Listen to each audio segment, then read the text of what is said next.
Hello.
Sorry, I was just grabbing everything. It's my blanket.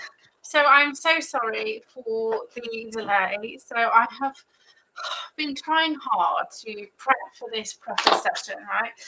So I said we'd do like a preppers one, and last week, like I hadn't got my dehydrator hadn't shown up yet. And I also, the car's been in and out of the garage, so actually getting somewhere where I could get the bits to try and get one of these free energy devices, which I will talk through the disaster in a minute, right? Nothing has gone to plan at all whatsoever. So we'll start with some positive stuff. Dehydrating. That's not cider, it's got water in. Oh yeah, so this is helpful as well, right? Okay, so this is an old cider bottle, which we put distilled water in, and then there's extra ones. So Fever Tree bottles are really good as well because they're got any bottle that you get that's got a proper screw lid to keep. So I normally peel the labels off and then I make them say pretty things. So or I draw on them. So just like a cheap £2 gin glass, which has been painted and then lacquered. So, you know, we spoke about the whole Emoto thing with, I got soaked as well whilst out with dogs. I talked about the whole Emoto thing, water, cells. So my bottles will say like love, peace, joy, like fun stuff on. But this is just, you know, I've got sun I'm not done. This is a newish bottle, so I haven't done that one yet. So first things first, we'll talk through food, and then we'll talk through energy. So if you can grow food, go for it. They keep fucking with the weather though. So I mean, pre the last couple of years, I've been quite successful at growing food in the garden. You don't have to like have a lot of space. You can, grow lots of food in buckets. So we grew squashes in buckets, cucumbers, but by buckets, I mean literally go to the to B&Q or to whatever the hardware store is and buy those like cheap pound giant orange tubs they were in B&Q. £1 each. Flip it upside down, drill some holes in because you need to make sure there's drainage holes.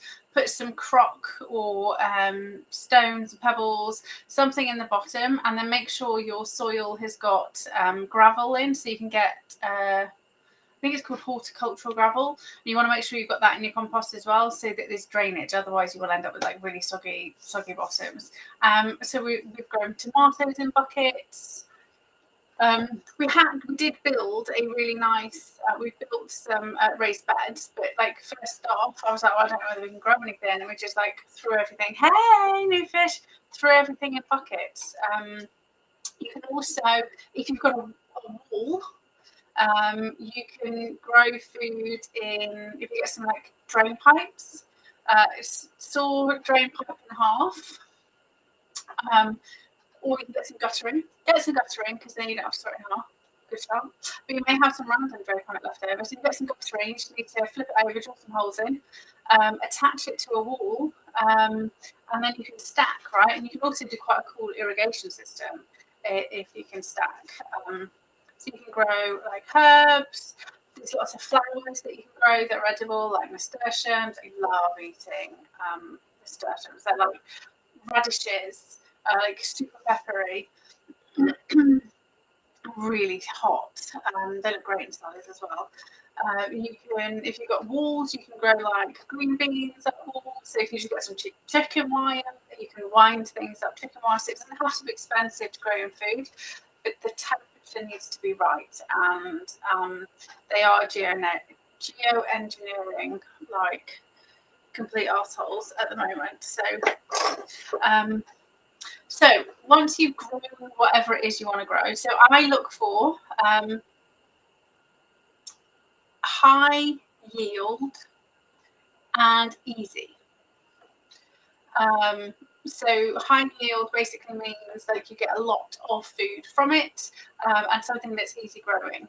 So if you've never grown food before, the first thing you need to do is you need to understand your garden and where the light comes and how much sunlight you have and where are the shady points and where are in full sun, because that matters.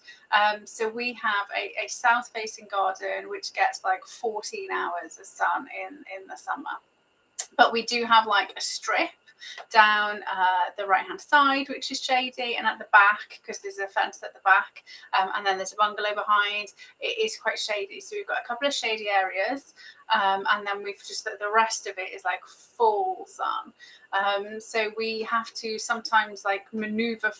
Our food has to move. So we've started in buckets, then we built raised beds, and then we're going to have to go back to maybe raised beds on casters, something, because when in the height of summer, the only things that will cope is salad stuff. Everything else just like burns to a crisp. So watch your garden, as in literally sit outside and time when you get sun, when you don't get sun, and just have a look. So then the other thing, if you're going to do raised beds, you want to either have, you want to have 3 if that's the minimum space. Like if that's the maximum space you've got, you want to have 3, because there are certain things you don't grow together. If you can, you want to have 4, and then you have 1 fallow. So 1 just left empty, and you sow in different places. So your food will move round. So you will always have 1 empty bed, but then you'll move it round because each of the different types of food. So like brassicas, like Brussels sprouts and broccolis will take different nutrients and minerals to like other foods. So you just kind of like swap your soil over, and it's what the farmers do. They will have a fallow field, which is a field that's got no food on it, and it's kind of being re-nutriented. But grow things that you're going to eat, right? Or you may. So there's a few of us around here who grow. And so far our foods haven't been that great. So the guy behind us comes around with we get 2 giant bags full of apples every year from there. I mean, they've got like a little bit of an orchard. Then somebody around the corner is growing sweet corns. His grew really well. We grew sweet corn. It just didn't fucking work. There's only like a street difference. So you can also get into like food swapping. So definitely make friends with your neighbours, right? And it starts with you. So just go and say hello. So we know all of ours because we went and said hello, and it doesn't take long to kind of get used to it. It's nice. Like we have garden parties. We all give each other Christmas cards. Like I started this, right? So when we moved in, we went around and said hello. We made like opportunity every time we saw anybody on the car park. We went and said hello to the kind of pub car park next door, which isn't a pub anymore. And then the first Christmas, so I make handmade Christmas cards because it's one of the things I do as my wind down for kind of taking December off and to kind of like breathing space for the hectic year. And so I make Christmas cards for lots of the people I met on dog walking. I know where they all live. That sounds kind of creepy, but they all know where we live too. And then our neighbours. So I went and took Christmas cards out. So the guy over the one over the road they make their own gin. They've got they make gin and rum. So we've got a little community swap shop going on as well, and it's just like, if you happen to have like more than you can eat and or store, it's better to give it away than to just throw it. So what I wanted to do was find a way to store food, not necessarily in case there's shortage, but it's just if I get a glut, I want to be able to make sure that we're not throwing food away. So we have been in the position, not the last 2 years, but previous years from that, is we just had like too many cucumbers or too much lettuce, or we always have way too many tomatoes. Like they don't grow and then they all grow at the same time. And beans, and so we always end up with too much, and then you just waste it. So we actually, our dogs have a raw diet. So we've had perpetual chard growing in a bucket since last year, and it has been still growing perpetually. Okay, you just like slice that off and that goes in the dog food. So giving it your dogs is it's still being eaten. So one of the things that I looked into doing and have done in the past, but I haven't done quite yet, is preserving. So this is the book, my preserving book that I've got, and I like. This is my advice: is to get actual books rather than ebooks when it comes to food, gardening, stuff like that. Because if we do have blackouts, you're not going to remember how to do anything, right? Because the internet will be down for a start. So this kind of goes into preserves, jellies, jams, all of it. So preserving can be annoying, right? So I've made chutneys before, and it's just like it's time and effort, and I am lazy. I quite like being like, if it's going to take me too much time and energy, I'm not in, right? However, the other thing is that unless you are doing like canning, it's not necessarily gonna last that long. So you can do water bath canning, rather than having to have a canning machine. And all that does is it kind of just seals. You want to seal the jar. You want all the oxygen to come out, and you want to seal it. So, you know, when you go and get a tin, you go get a can. They call it canning in the USA, like they're jars in the UK. You go and get a jar, and the button doesn't move, right? If the button moves, you don't buy it because the seal's gone, and it's not good food.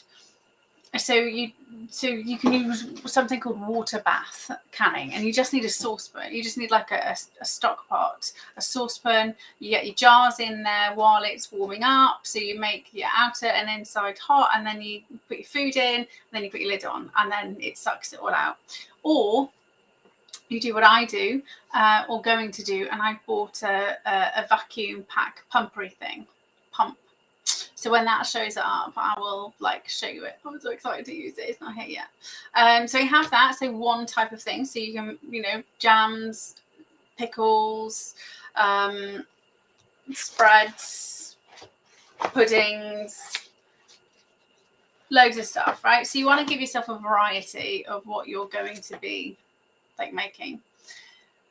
The second thing with food is dehydrating. So this is like, these are the two books I've got, right? And you don't need both, okay? So I bought both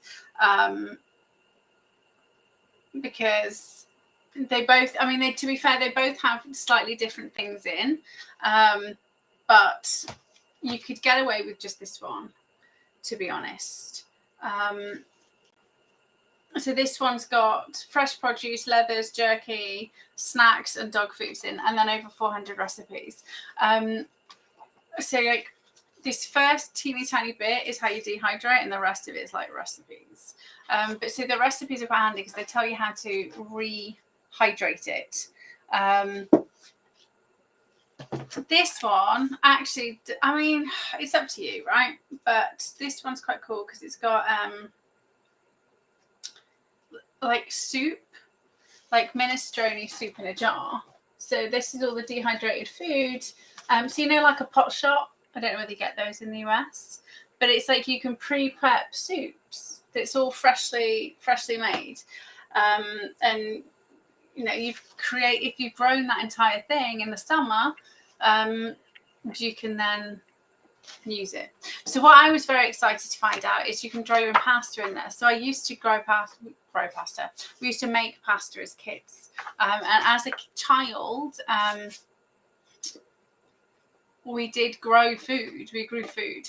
You know, we used to have to go out and get potatoes, and we used to make pasta, and pasta would just be hung all over the kitchen. I mean, I grew up poor, and so, you know, this is, if you're struggling financially, it's a bit of an investment with regards to a dehydrator. I think mine was 170, but the reason I got one that's 170 is because I got a 8 shelf one. I got like a pretty hefty one, because I'm going to be doing jerky in there and dog bit treats, and so I want to maximize the time that it's on rather than having it running like lots of different days, again, because then I can just, you know, spend a morning probably prepping everything and then leaving it all, and doing like a week's worth of dehydrating. Is some people like being in a kitchen. It's not something I particularly enjoy. So the dehydrating, I have had some successes. So these are my lemons. I'm so excited, right? I mean, these taste great. They leave the zest on. Right, leave the zest on and then just gobble them. The bananas didn't work. I cut them too thin, but they're like banana chips. And everything's so sweet. And oranges are the same. So I haven't got enough jars yet. So I'm recycling jars. Can I have some oranges? So if you have an oven that actually goes down to, if it goes down to about 80, you can dehydrate some things, or you can just like leave the door open, but they're very expensive. It's very expensive to run your oven like that. So when I get new jars, I will be putting them in jars. So this is sage, which was grown in the garden. That was dried today. So this is an old gherkin crinkle cut gherkin jar. I bought the lids, so I did buy the lids because lids can get damaged in the industrial canning process. So you want to make sure you look for lids that have got like white bits on the inside, or it might be orange or it might be brown. So that's the sealant. So when my pump thing comes, I'll pin a hole, put a pin in and put a hole in the top, and then just suck all the air out, and then it'll stall. So I think it'll stall for like up to 3 months as it is. But once you suck all the air out, it can last like up to like 10, 20, 30 years. So, and this was a lot of sage. This was an entire shelf full that's shrunk down, and then peppermint, and that was a jalapeno jar, that one. And so then once, I will be sticking labels on, right? So I didn't grow those almonds, but I did recycle the jar. But I just want to show you the labels. So you don't have to have like, oh, and the apples. So this was like 3 apples was kind of only up to about here. And again, I did these too thin. So me and maths isn't that great. And I did cut them a bit too thin, but I still think they taste quite nice. And I just sprinkled some cinnamon on those before they went in. But again, I wasn't very good at sprinkling the cinnamon. So that was all right. Like I'm quite enjoying the dehydrating.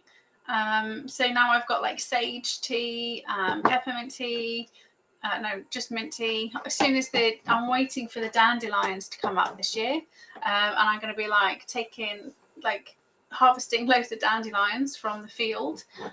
Some I will use straight away to make some more dandelion honey. Really easy to make.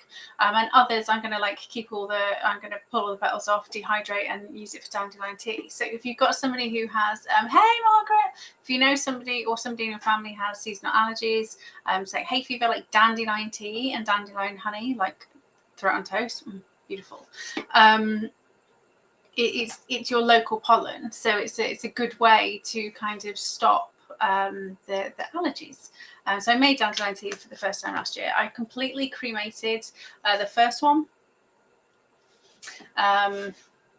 It wasn't good, but you don't need that much either. Like I just take, I have a roll of poo bags with me when I go out with the dogs, and I just unrolled a new one and I just like filled it full of dandelions. You can also eat like the root of dandelion, but it's not that great. So when it comes to like foraging, to my oils.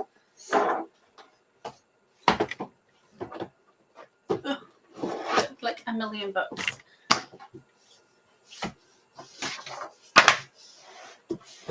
I bought this book a couple of years ago. It's called The Lost Book of Herbal Remedies. This is a really good book. So it shows you what they look like, shows you how to harvest them, and it tells you what to use them for. So we've got thyme, which we grow in the garden. So I've got some thyme as well, but I bought the wrong size lid.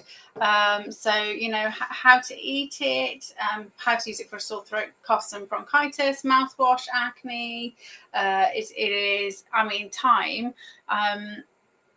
is a phenomenal antibiotic. So if you're somebody who struggles with urinary tract infections, thyme is a good one to use. So oregano is like the strongest antibiotic known to man, right? So you want to be growing that in your garden. Basil enables you to, so both basil and lemongrass are 2 oils, if essential oil wise, which help regrow grey brain cells. They work slightly differently, but so you can grow basil. So herbs are phenomenal, spices are phenomenal, flowers,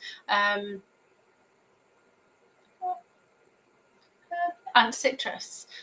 So you know, I've got essential oil form, so like super potent, but actually if you can grow it and use it, then you are continually doing the things that your body needs to do, and then you've got, you know, essential oils that aren't medicine and all that jazz. But this is really cool, and a lot of the time is you can if there's stuff in here that you need straight want that you can't source locally, you can usually find it online to order in, right? So you can usually order it. But there's often something local to you which will do the same sort of thing. But some of the stuff that doesn't grow in the UK looks really cool. But so with just, whatever you're growing in your garden, think about what you need straight use. Like herbs are really easy. Just do more window boxes. Fruits, you can get apple trees and pear trees, which are like columns, and so that you'll grow up at the side of the column. And then, grapes, not necessarily grapes. So we've got wine vines growing, red wine vines. Potatoes, grow some potatoes, make your own vodka, throw juniper berry in there, make your own gin. But you do have to look into the, legalities of alcohol and making alcohol in your home and having to pay your VAT and getting a license and all of that stuff. But growing like berries is minimal space. So often people say that they haven't got space to grow. I mean, you can grow herbs indoors, not just on a windowsill, but in a warm-ish space. You can grow tomatoes on a windowsill. We grow chilies on our windowsills in the bedroom and on the landing, because chilies run until December. It's like freaking cold, so they can take ages. Chilies to grow. They have like 9 months growing. It takes 9 months to go from seed to dead, pretty much. So that's a really kind of handy book. So that's kind of food wise.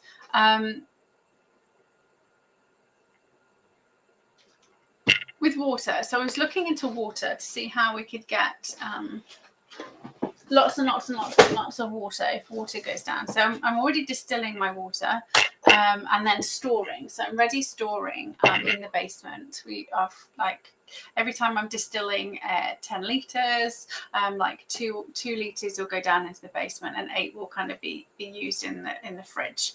Oh no, that sucks. Oh, it says it's fine. But, well, thank you for joining anyway, Margaret. So I looked into whether you can bore holes, like whether you can dig down in your garden. You're not allowed. I looked into kind of like how you best find water, and it says you need to kind of be by a water. But if you've got like a river or a stream or there's actual water, if you step back from the water a little bit and then dig a hole, is you can bury. Oh no! Well, I'm sending you lots and lots of love, Butte, and I hope you're okay. We'll all pray for you, sweetie.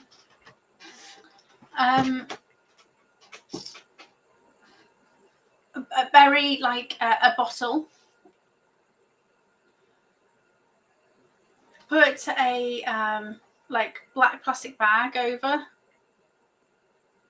Put something around the outside to weigh the black plastic bag down, and then put a stone in the middle or a pebble in the middle over the water. Because then when it heats up, so the black plastic bag will kind of absorb the heat of the sun when it heats up. So it acts like a distiller. So the water from under the ground rises, hits the plastic bag, and then drops into your bottle. It takes a very long time, but if that's the only water you've got, that's the only water you've got. So that's kind of like called a solar distiller. So I was planning on maybe like doing a few of those in the garden, right? Just like boring some holes. But we aren't by water, so I'm not sure how successful that will be. But the next lot of sunshine we have, I'm going to give it a go. Obviously, the other thing you can do is you can collect water in a water butt. I mean, some places in the USA you're not allowed to collect rainwater, which is just insane. It's insane. It really is.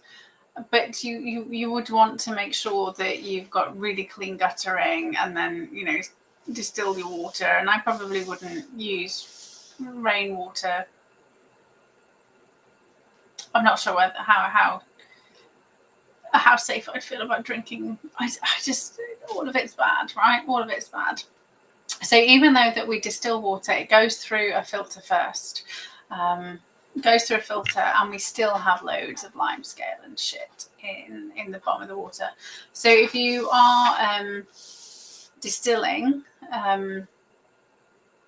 we bought a distiller because it was easier. I burnt it, so I've run it dry 4 times, right?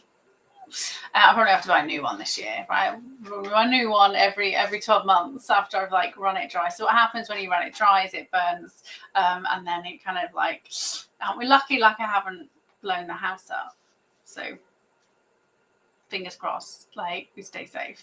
But it just took a while getting used to how long it takes to go through. But I think water is going to be the tricky one. So the other things that you can do to collect water is you can take some cotton out with you first thing in the morning when the dew is out, and you can like rub cotton over the dewed grass and then wring it out. I thought that was a really kind of clever little trick. You can put a plastic bag over tree branches, and you get your condensation, and that will kind of cool into water. This is like if you're getting like super desperate, right? But I think actually digging down, I wanted to kind of dig down and like have a well, but I don't. I think we'd have to dig quite far, and I think that would come under us being told off for digging. I mean, I could just say that I'm digging because I mean our house needs fixing, and I'm just like putting like foundations in. I don't know. None of my neighbours would give a shit, to be fair.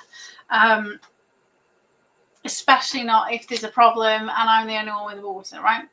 So you can also find out where your local spring is. So my local spring is quite a way away. Quite a way away.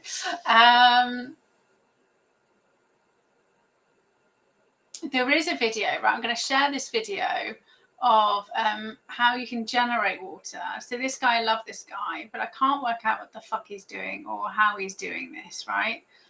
So if you guys know, that would be amazing. So this is quite a cool little video. Let's watch this video, and then we're going to go on to free energy.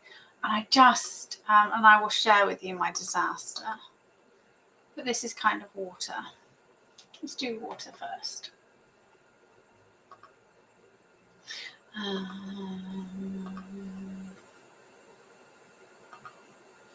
There we go.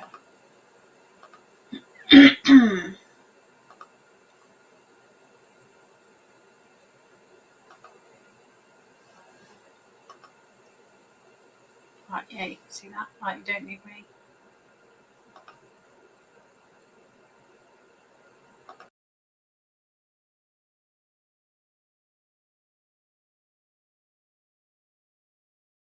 Just free water.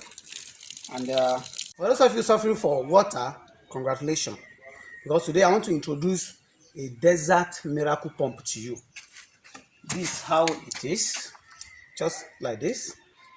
And it came with these 4 things like this, which are 5. So all you need is your shovel. Come here, come down here. All you need is a shovel, just a small pipe like this, your miracle pump, and this, just like this. So the first thing we are going to do, shoot to this side, shoot to this side. We need 4 angles first, like this. You open here like this.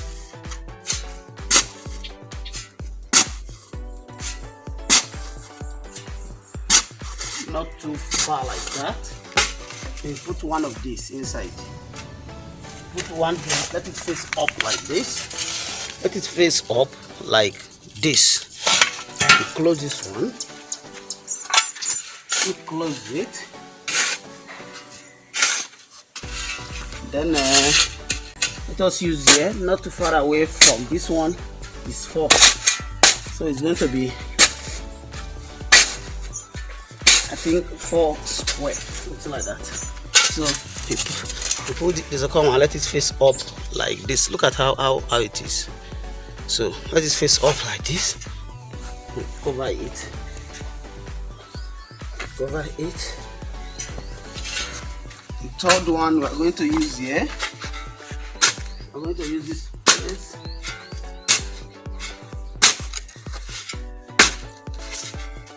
We put the third one here. Let it face up like this. Then the fourth one.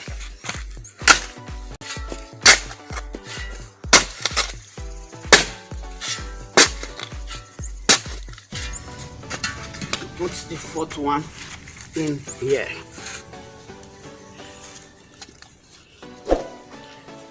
Let it face up.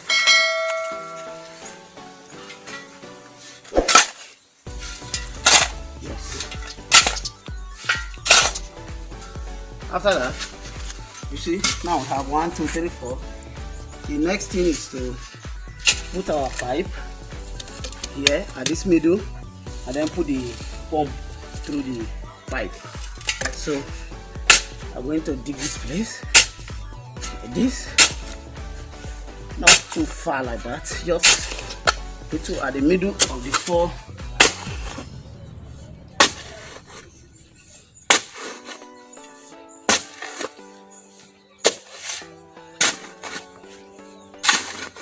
If you notice already, see the ground begin to wet. Look at the sand. So we are going to put this pipe here like this. I think this is too much. We are going to put this pipe here. It's too much. The hole is too much. We are going to put this pipe here like this and cover it. Cover it. Then cover it like this.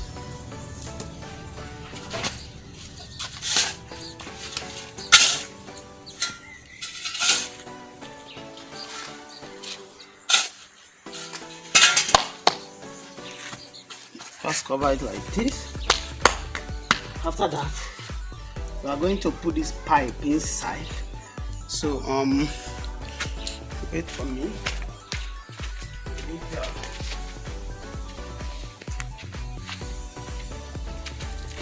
Please, we need a pipe like this so that I can bring our water out of this place. So we are going to put this pipe at the top of this place. Oh yes, we're going to put this pipe at the top of this place like this. You see, like this, so that the water can come out of this place like this. So after that, put your pipe inside. You see, put your pipe inside, and then you need a spark plug to connect this place at the top. This place like this.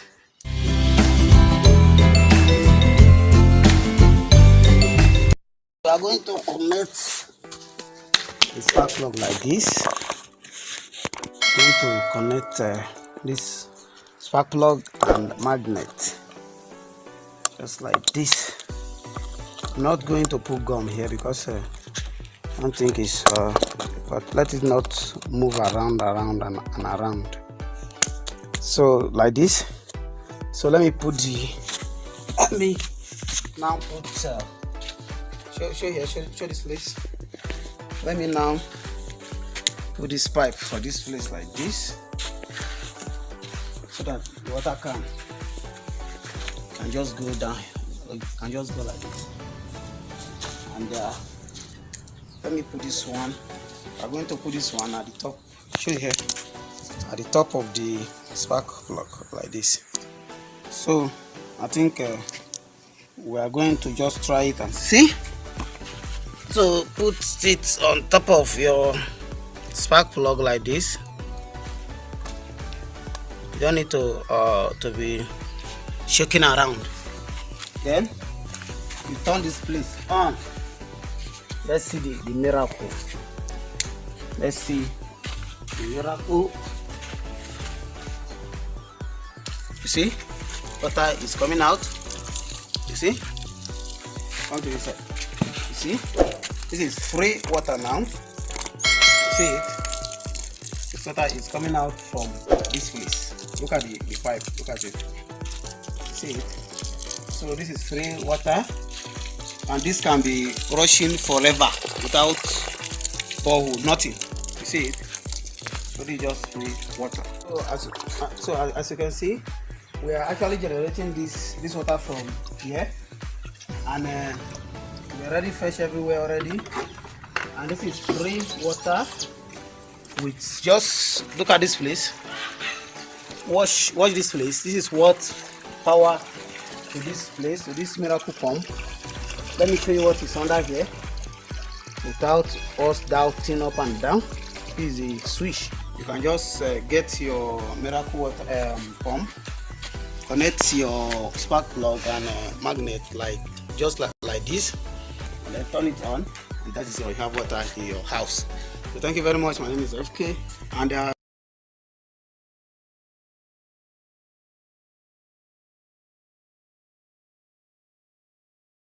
So he mentions this miracle pump thing. Can I find it? No. Don't know what the hell it was. Don't know what the hell it is. Googled, can't find it. If you're looking at his comments, people have asked. He's not very good at replying to comments, but he might be like me and he can't reply. For anybody who's on YouTube, I can't actually reply to any comments. I'm banned from replying to comments on my own freaking website.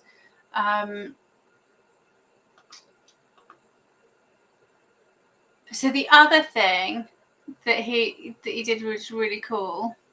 I'm going to start this halfway through because we're going to start talking about like cooking and electricity. So I've watched a lot of prepping videos over the past 12 months, 2 years probably. And I do love this guy, but he's so quick at what he's doing, and it's not always helpful. So we're going to start this video halfway through because you'll get the idea of what's going on. But it's just pretty impressive to watch. And then we will talk about the free energy device that I've created.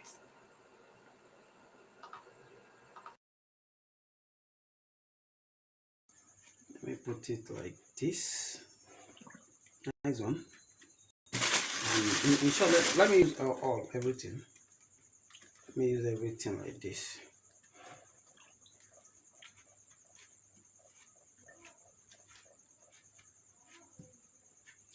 So this is what we have right now, and we are going to use this gum for the mouth of this, so that we can just close it. You can just close when I cover it, everything sealed. So we are going to use this gum at the top here like this to seal everything.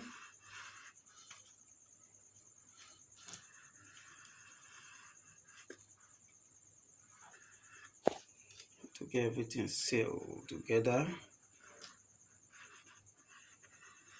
This like this. All right. So the next thing we are going to do is to cover it. So just cover it like this.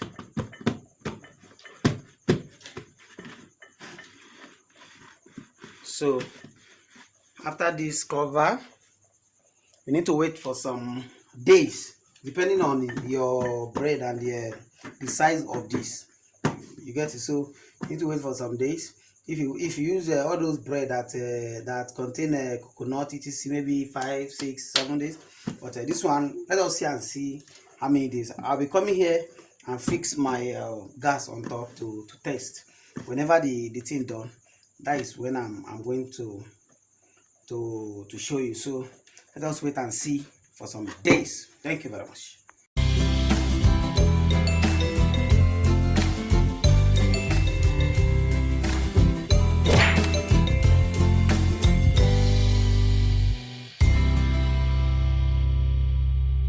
Okay, so this is just 5 days. This is 5 days right now. And if you look down here, show here, you can see that everything swell up. Here, everything swell up. Look here. Look at the gas face to face. You can see I'm coming. Let me shift the light closer. You see?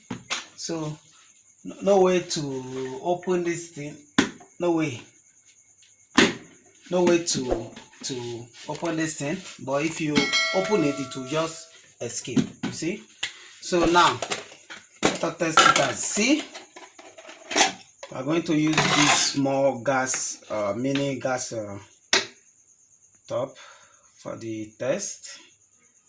So let us open it just for the test. Just for the test. Yes. So we are going to tie this place to this top like this, and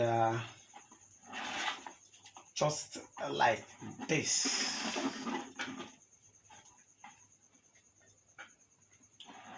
Just like this. Then you turn it on here. Yes, you can hear that is making already. Let me shift back this light a little bit so that you can be able to see the test very well. Yes, turn it on, and then on the gas. You see this?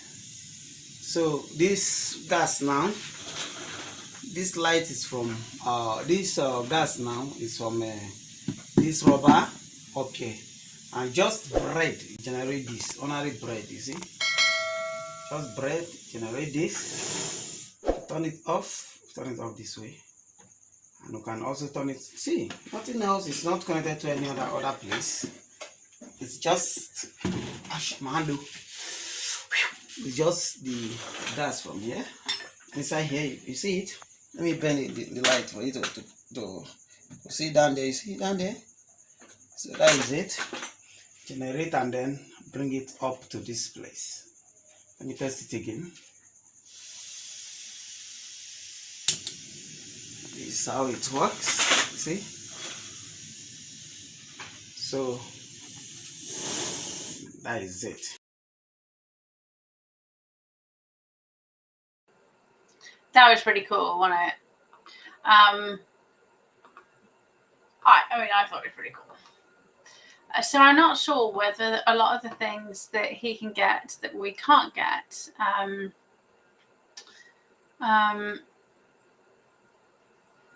potentially that miracle pump thing is available over in Nigeria. It's definitely not available over here. Okay, so this is how you make free electricity with spark plugs. And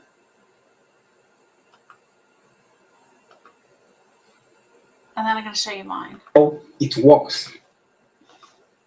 It was, wasn't it? That bread thing. So you know, there's always different. So he uses a gum to stick everything down with. I don't know what gum it is. It'd be handy if he kind of did like instructions, like proper instructions for people like me. Okay, let's go.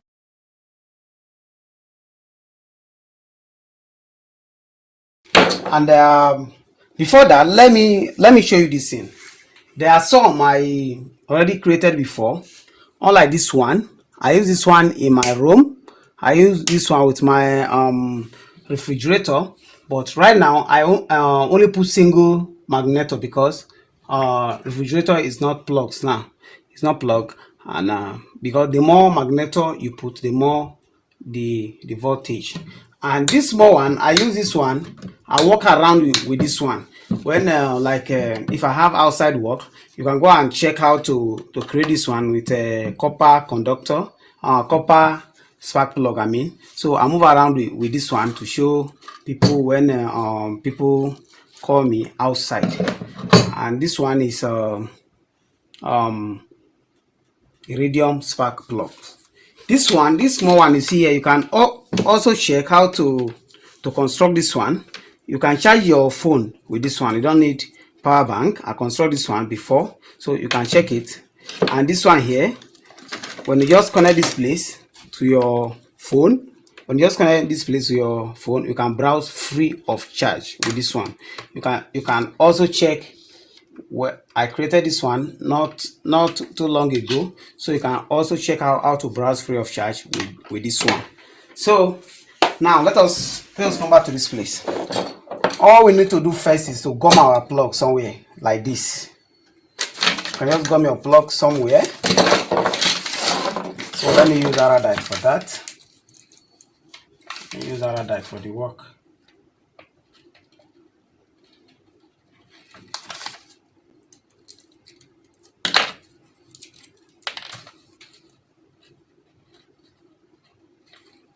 I like Iridium because it's able to hold a strong heat for a long time. So I like Iridium. I use Iridium.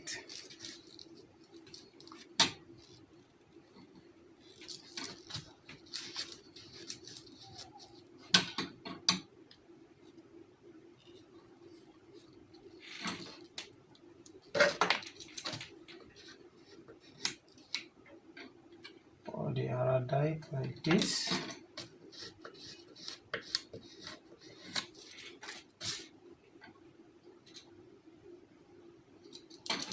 So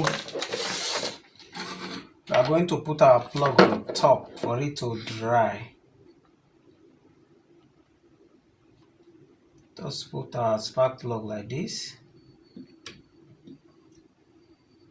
And I think we should wait for some minutes, maybe 5 to 6 minutes or 4 to 5 minutes. Let us wait for it to dry. Okay, so I think it's dried now. It's dried now. It's dried now. So we are going to put our let us connect a cable from this negative, from this plug negative to the, from this one negative like this,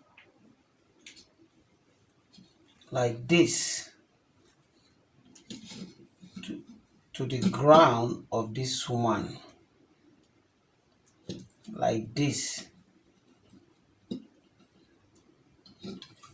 to the ground of this one, like this, just like this. Now, okay, so the next thing, I don't want to do a long thing here, so I'll just put a bulb, my 100 watts bulb here, and this is a 100 watts Nigeria bulb.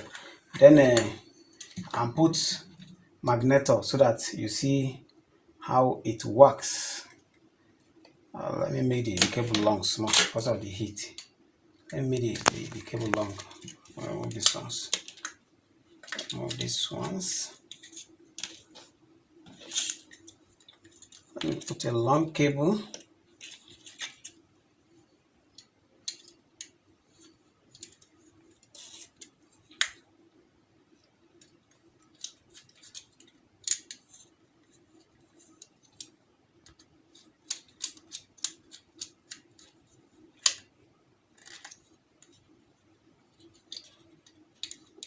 Put this one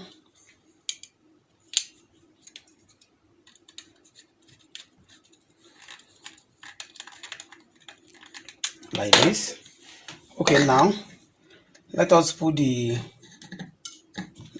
connect one to to the first plug, and the second one to the second plug.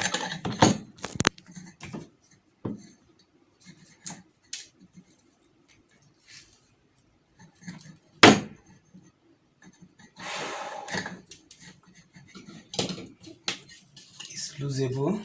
You can lose it.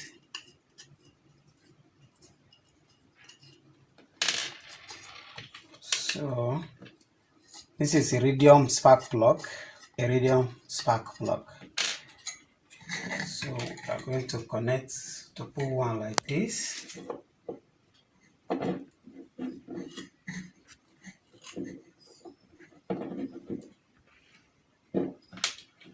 Tie it here. Tie it to be strong because of the heat. And the second one here, like this.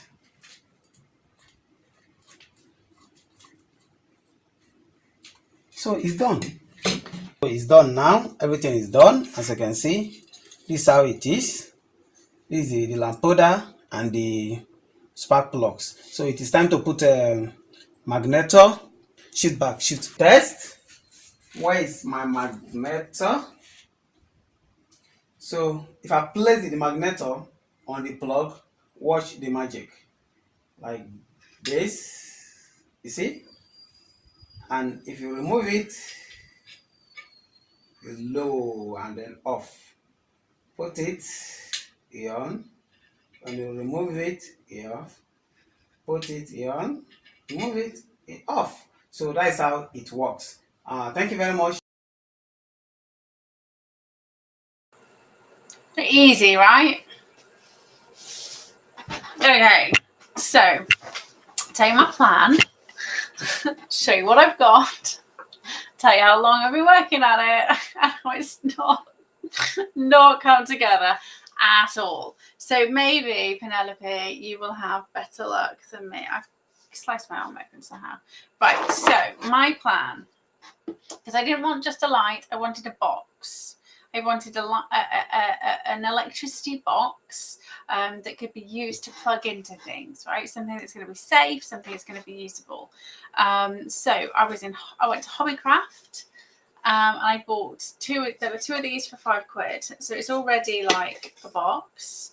And the plan was to, because there's a cutout. So the cutout's important. So this is what I've built so far. So this is a just a 13 amp plug socket. So I wired all that up earlier on today. I actually recorded me doing this, all of this, like it was like 40 minutes, like taking everything out of the packet, unboxing, showing you over how much it cost, everything, and got to the end, there was like no electricity. I was like, fuck. So that's all wired up properly. It is wired up properly. But that was it's not screwed together because I've had it open and unopen and unopen. So the plan was to have the spark plugs on the inside, have that kind of in there, and then this kind of like glued down. So glued down, the lid closed. Yeah, that's the plan, right? Oh, maybe I'll stick it there. Oh yeah, so maybe it can go on the bottom. Either way, it was supposed to be like a self-contained unit, and then maybe I'd like prettify the unit. But £5 for two of these means that I don't need to make it. It's already done. So what I've got here is my Iridium spark plug. So the first two spark plugs I bought were copper spark plugs, because he'd said if you have copper spark plugs you don't need to do this end thing, right? So I bought those. They didn't work. So then I went back and I bought these ones, and these don't work either. So I can't work out what the fuck I'm doing wrong. So just take that off there because it was kind of hanging fast and loose. These are the magnets that I've got. I mean, quite a chunky one. So my plan was to make sure that everything I got was able to just go and get it, right? So nothing from any kind of specialized stores. So this was Hobbycraft. This and the wire and the cutters, and I've even got a soldering iron, so I might have to solder and see what happens, right? Was B&Q. And these magnets, I figured out how to find them from B&Q, from a shop, and I went to B&Q and I bought a pack of kitchen. These are just, you know, those things that you have in the kitchen, the cupboards. Like one goes on the door, one goes on the cupboard. I was like that. So I had the idea came to me in my sleep. Which is where all of my ideas come from, and it just doesn't fucking work. I don't know how to get it to work. So one of the things good old FK says is make sure that you are not using platinum spark plugs, because if you use platinum spark plugs, they don't conduct electricity. So I definitely have Iridium ones. So it says it on them. There's a second lot. So what he does in one of his videos is he actually tests that the spark plugs work and conduct electricity. So that is something that I haven't done, because I just assumed that assumed makes an ass of you and me, right? I assumed it would work, and it hasn't. So it may be that I'm just trying a bit too... I'm a bit too optimistic, and what I might have to do is just see if I can get a bulb and see if I can just get a light bulb going first, and then ramp up the number of spark plugs I'm using. Might be what I need to do. I've ruined this wire a little bit, so I'm just gonna fix it. But yeah, don't know. And so then this was my other book. Did I mention this book already? Did I mention it at the beginning? 150. So I recommend you go to antique shops. If I haven't already, I can't remember. So I recommend you go to antique shops, and you'll be able to get like books like this. This book like literally tells you how to build a house from ground up, like everything. But it's also got like a little electricity section in. So I was shown I knew how to wire a plug, but I wasn't sure what the colours were. Right, which one's which, and I don't think it actually matters if I'm wiring it, but just in case anybody inspects it, I needed the colours. That's what I needed to figure out. Yeah, £1.50. It's got jewellery in here, fixing your furniture, creating lampshades, luggage, musical instruments, fixing musical instruments, oil heaters, umbrellas, gardening tools, fixing. Like, it's just like amazing. Where does it come from? What year was it made? 1972. Yeah, it's phenomenal. We just don't make stuff like this anymore. And yes, you can jump onto YouTube, but you can only jump onto you can jump onto YouTube once you know what you're looking for. It tells you how to fix cars and everything. Like, it's just amazing. I bought it for Matt. I was like, hey, fix our house, right? He said, we'll pay someone. I was like, yeah. So this, I can't see what's wrong with my circuit. So other videos, people have said, it doesn't work. And so I was under the impression maybe it didn't work was because there was the wrong spark plugs. But I definitely had, first time round I bought copper, and now I bought Iridium. So I've definitely bought the right spark plugs. Whether these are just spark plugs with no charge, who knows? But there are also videos out there where you can wrap copper wire around a spanner and attach it to a magnet. So I've got a spanner. I'm going to give that a go. I'm going to give like multiple different versions a go. But as yet, so my ideal is if I can get my dehydrator Yeah, possibly. I don't know. And I don't know which is north and which is south, or how to. I need to investigate my magnets, I think, as well. And so I was like, maybe I didn't have enough magnets, but this is pretty like magnetic. And one of his other videos, he just uses like one magnet rather than the big magnet that he's using is actually from a speaker. So I wanted to try and get things that people would easily be able to get. You know, if you're you just steal a magnet from your kitchen cupboard if necessary, right? Or if you've got an old radio somewhere, you can steal a magnet from that. Spark plugs, I mean, they were only £10 each.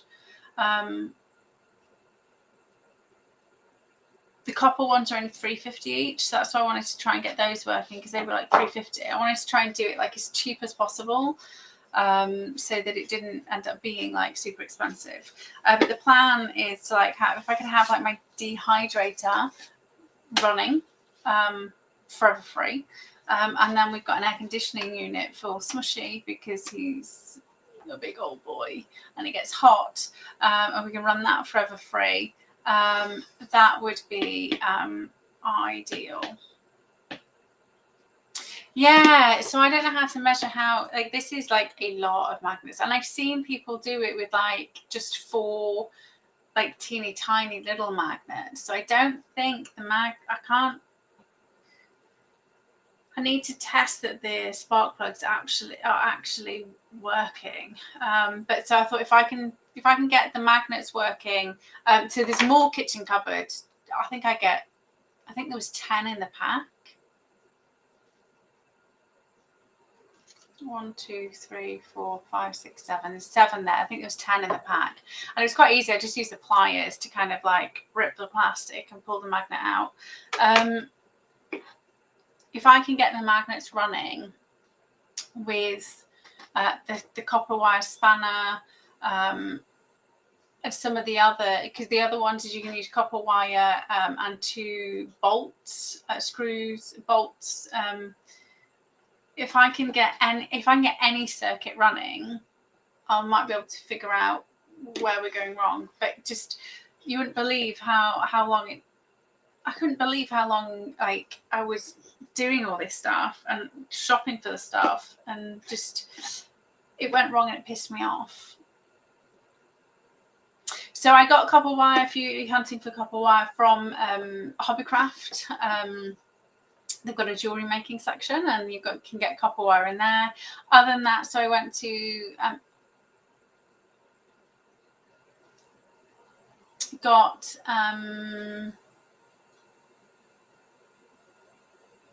speaker wire from Halfords, which is where I got spark plugs from, because that's copper wire too. So I've got that to give that a go.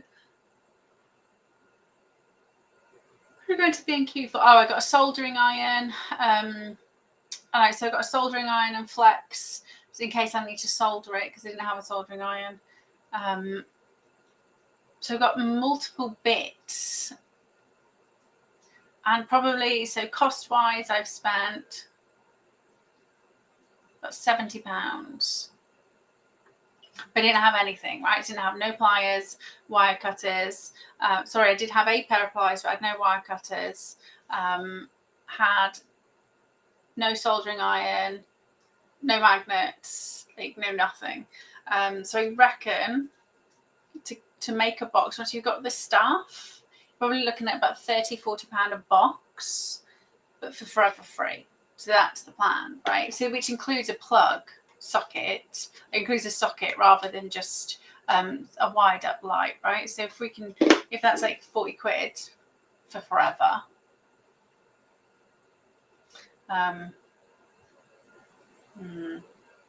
Yeah, I was in the hobby shop. I'll find it. And not everyone, so most people in the UK can get to a B&Q and a Halfords.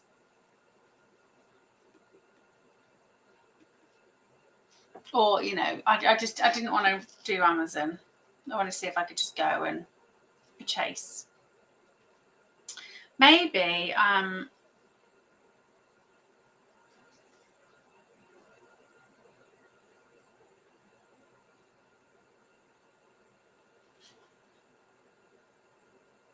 Maybe I've just been plugging in the wrong. I mean, this is a 13 amp socket. Maybe I'll finish up and see if I've just been putting the wrong thing. I mean, it occurred to me. Yeah, maybe I've just been putting the wrong. I thought you could put a lower amp into the same socket and get it going, but maybe that's why it's not working. Maybe I did get it working. Yeah, I just thought that just now. So supposedly, the whole spark plug and magnets will give you 220 volts. I'm not. I don't really understand this. I don't really understand what I'm doing. Don't really understand math. Don't really understand physics. And I was just like, if I can do it right, if I can, if I can do this, then anybody can. So yeah, so maybe if I attach it to a battery, see if I can get a battery going. And I know battery's not like forever energy, but just see if I can make. I need to see if I can make a circuit first, and then I need to see whether spark plugs work by kind of see if I can just like plug them into a light bulb, because I'm pretty sure if you just like plug either side into a light bulb, that's how you can test it. But I need to do some more re-looking at older videos that I found ages ago to kind of figure shit out, because I have been watching them for a while and I was like, right, I'm ready to go, let's go get this stuff. And I went shopping and I was like, I can't fucking do it. But maybe I'm just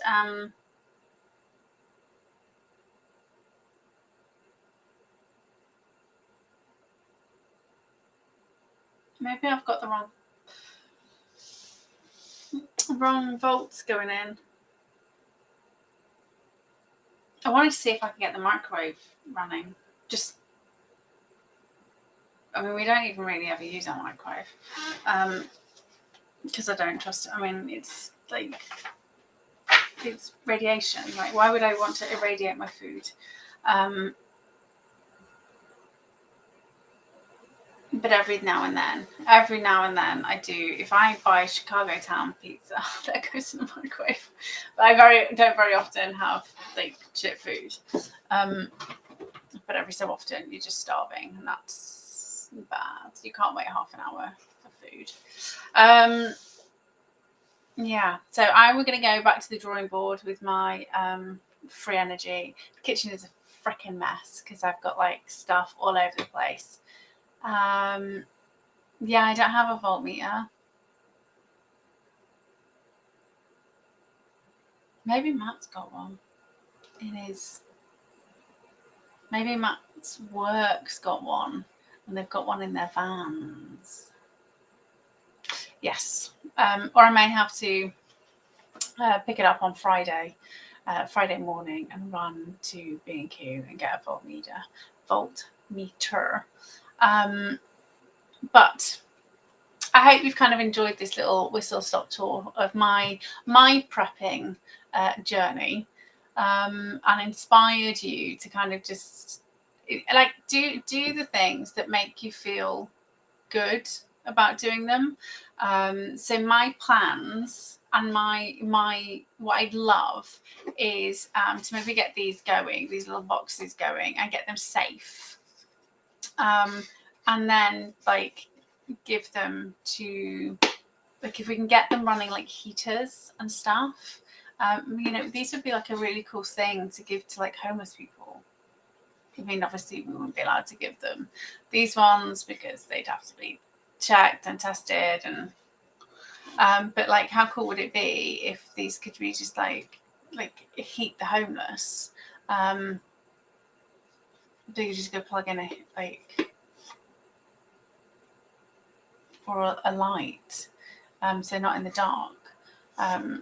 That's kind of, there's lots of people who are deciding right now between eating and heating, right? So if people can spend 40 quid and heat the home because they've just got one of those plug-in fires, which is forever free, right? So that's if you can afford to cook food for free. Like if you just had one of these and you just swapped between different things, it would change so many people's lives who are really struggling right now, and it's only going to get worse. Like, you know, April's literally around the corner, and it's going to go. The electricity is going to go through the roof, and then the same in October. It's going to go through the roof, right? So, got to figure it out, right? I mean, Matt are okay, but it's not just about us, is it? It's not just about people who can afford to, you know. And to be fair, if I were electricity and gas like tripled, what would it be?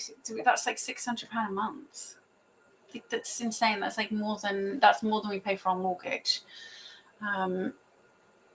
It's already doubled. So, you know, I know people who, you know, they just can't afford to have the heating on at all. Can't afford to be warm. And I grew up like that. So we grew up with coats, jumpers, hot water bottles. 1 year for Christmas, we got radiators 1 year for Christmas. So I mean, so me and Matt very rarely have the heating on. We don't very often have it on because neither of us grew up with radiators on. But we're not cold, and if it is cold, we will put the heating on. But usually it is jumpers, blankets. That's how we, you know, dressing gowns and blankets. I'm used to that, and there's lots of people who potentially aren't used to that, who are just, you know, potentially don't have those things. You know, I take it for granted. You know, I've got a blanket up here. We've got blankets downstairs. You know, duvet comes downstairs, and we've got dogs. You know, so dogs are handy. If it gets really cold, you just get the dog in the bed, right? Because they're like little freaking radiators. But we're having snow randomly today in Scotland, supposedly. They're fucking with the weather. Making everything really, really difficult to price people out.